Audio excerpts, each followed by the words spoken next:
Mr. I don't know how he still has a job today, Taylor. Let's go ahead and react to this press conference after last night's game. He talked for 3 minutes. 3 total minutes after we had to watch for 4 hours our team get absolutely dismantled, and he had a humongous role in that loss. And he refuses to give up play calling. He refuses to acknowledge. He'll say accountability till the cows come home, but it's not like it's going to change anything. I could say words too. Look, Zach, Taylor, fired. See? And it doesn't happen. Just like when you say accountability, Zach, it doesn't happen. Isn't that funny? How we can say words and we can say things to people, but unless we do it ourselves, then nothing happens? It's crazy. It's the craziest take I've ever had in my life. I could say words, you can say words. Difference is, your job is to make sure those words matter a lot more. Well, I guess, yeah. But like, what I mean by that is like, if I say fire Zach Taylor, I can't do anything, right? I don't have control there. So that's what I mean. But yeah. On coaching, he will be one of my all-time favorites for the way that he has. How many years has he been here? 4, 5, 5. For the way that he has. I wouldn't say matured because he was never immature, but just the way he's become the total pro that you want leading your football team and competing in practice and competing in games. I can't say enough about him, and I'm sure if that interaction was on site, it just comes from a place where I want to help the team win. I can help the team win, help me help the team win, and I love that about him. So that little snippet there he's talking about is when Jamar Chase let him have it on the sideline and was yelling at him on the sideline. So that's what he's talking about there, is he's just trying to praise Jamar Chase. Say, hey, yeah, he yelled at me, but guess what? It's because he wants to win. Yeah, the sad part is, Zach, Chase wants to win. You do not want to win. That's the problem. That's where we're at right now. Zach, a few times in the defense, they're going to have a hard time getting lined up, right? Was that getting personnel into the league? Yeah, I mean, we got to call in about that. Their subs and our subs. What did you see on that fair catch penalty? It's not a penalty, so he bobbled it, so you got to give him the space on the bobble. So then it becomes not a penalty at that point. They get possession of the ball. I will still say I think that's the stupidest thing ever. You fair catch a ball, right?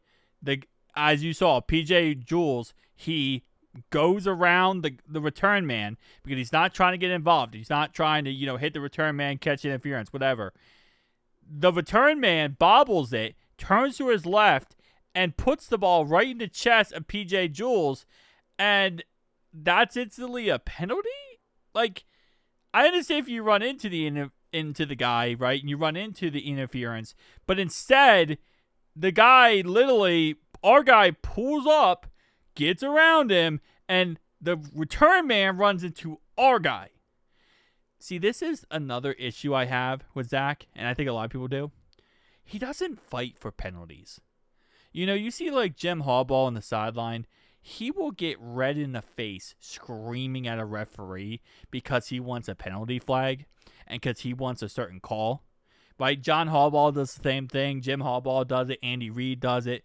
Right? I mean, you had Patrick Mahomes, pretty much say to the referees, this is absolute BS, right? And he didn't use those words. Because of a Bills versus Chiefs game where they had what's his name lined up off sides, right? So like Kadarius Toney, whatever. So my point is, Zach doesn't have that energy, man. He doesn't have that fight in him. He doesn't have that dog in him to go up there and yell and scream when this stuff happens. You shouldn't be sitting there saying, "Oh yeah, it is what it is, It's unfortunate, but that's the rule. That's how it works." Like, oh man, that's frustrating.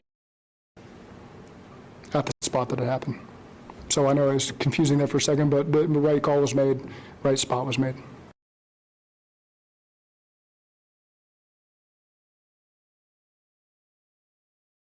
Y'all have had adversity a couple of years Yeah. here back your tenure. Does this feel similar or different Yeah, than any of those times? I just told the guys that. I've been here 7 years. I've been in the league 13 years. There's never been a season where we didn't face adversity in some form. Usually it's a lot worse than 2-2 early season adversity. So this is nothing that you get a chance to kind of watch more yesterday, games around the league.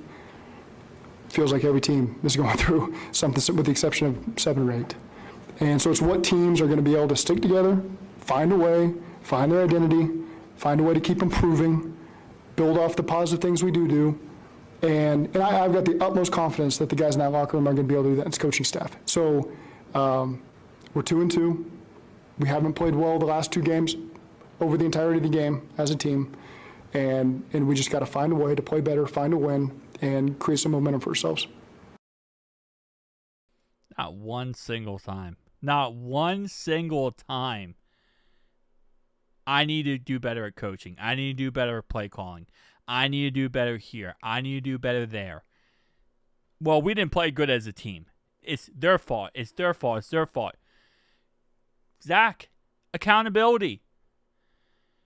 You're putting this all on the team. You're a big part of that, buddy. You call the plays. You call the schemes. You're calling all this, Zach. You're not the guy on the sideline. You're not the owner in the box. You're the guy. How? You gotta take responsibility. Like, oh man, the accountability is great. I love the accountability of Zach Taylor, I swear. How much frustration is there in that room right now? Well, it's just disappointment. You know, it is frustration. It's disappointment. These guys have worked. We have the talent. We have the coaches. Again, it's just about creating some momentum for ourselves. There really hasn't been in these 2 games for very different reasons. An opportunity for us that we've just created some momentum for ourselves where we can piggyback. Demetrius gets a pick. Let's go score some points. And now we feel like the game's turning in our favor, putting some pressure on them. And we haven't done something like that in the last 2 weeks. And again, we got a long season left to go, a lot of opportunity. I'm excited to see how these guys respond. Okay, thank you. First off. Why is he talking like he's a player? He should be speaking like he's a coach. Is your job to be a cheerleader? Is your job, like, if Dax Hill went up there and said this, I wouldn't have an issue. He's a player, right? He can do the best he can do, but he can't control everything. You're the freaking coach. You're supposed to be the leader. You're supposed to be the shot caller. You're supposed to be the, hey, I'm going to create this to win. Oh, man. Thank you for making this 3 minutes. Because if it wasn't 3 minutes, I would actually pass out. My brain would just go dumb mode. He's lost the team. He's lost the locker room. And he's lost the whole cause for everything. This is a man who just is... I don't think he cares anymore. I really don't think he cares anymore. And I might be incorrect there, but his demeanor... it's just collecting a check at this point. He's collecting a paycheck. And it's sad because we're in a situation where we could go win a Super Bowl if we did everything correctly. And this man just does not care. It breaks my heart. It's just no... And I hate to bring this up again, but I'm going to bring this up because if everything works out and the Ravens fire John Harbaugh, maybe John Harbaugh is our new coach. And I would love John Harbaugh to be our new coach. But watch the Chiefs versus Ravens press conference after they lose. John Harbaugh, man, he just got that. He got some anger to him, man. He got some anger to him. You could tell he's ticked off. He's, pissed off. You could tell, man. And that's what you want to see from your coach. That's what you want to see. Do you know what play the... Like, bro, I'm going to play it because, you want to see this. By the way, new Cincinnati Bengals coach next year. Let's go, baby. Let's go. answer for that, no. Sean, I mean, can you think of a time when you have been this adversely impacted by injuries in a single game? You know, I haven't really thought about that. I don't know the answer to that. I just know that this is our circumstance right now. This is what we're going to have to deal with. You know, like I told the guys before, and I told the guys after the game, you know, I mean, I respect our guys. I respect our players. I respect our coaches. I know that we're going to go to work, and there's football to be played, you know, and there's a division to be won, you know, and we've got to find a way to become good enough to win it, you know. So it's a long season, and but short term, it's a challenge right now. Our focus is on the Houston Texans game. That's what we've got to get locked in for, really, and find a way to play the kind of football game that we're going to need to play to win. What do you think happened offensively? The first drive, you went right down the field, got a lot of people involved. What sort of changed for you guys? Well, I mean, I think you just take it drive by drive. The second drive, we went down the field again, and we had a interception. 54 made a great play. I mean, it's just a great football play he made. So that stopped that drive. Then the next drive, we came out. We had two good plays, but we get two delay of games. You know, so we're trying to crowd noise. We're trying to signal some things or change plays or whatever we were trying to do, and we took the delay of games, unfortunately, and there really weren't circumstances where we wanted to take timeouts there. See, can you just give me that? Can you just give me that, Zach?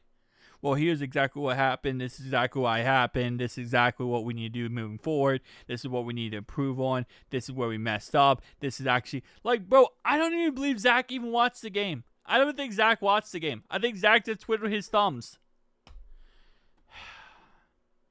And I hate the Ravens. I hate this team. I hate the purple incarnation of Satan version 2.0. Not Vikings, but Ravens. Shout out to Tom Grossi. I hate this team. But it's just that's such a better response. That's such an actual response, not a bull response. Tell me down below your thoughts, opinions. See you guys next one. Peace.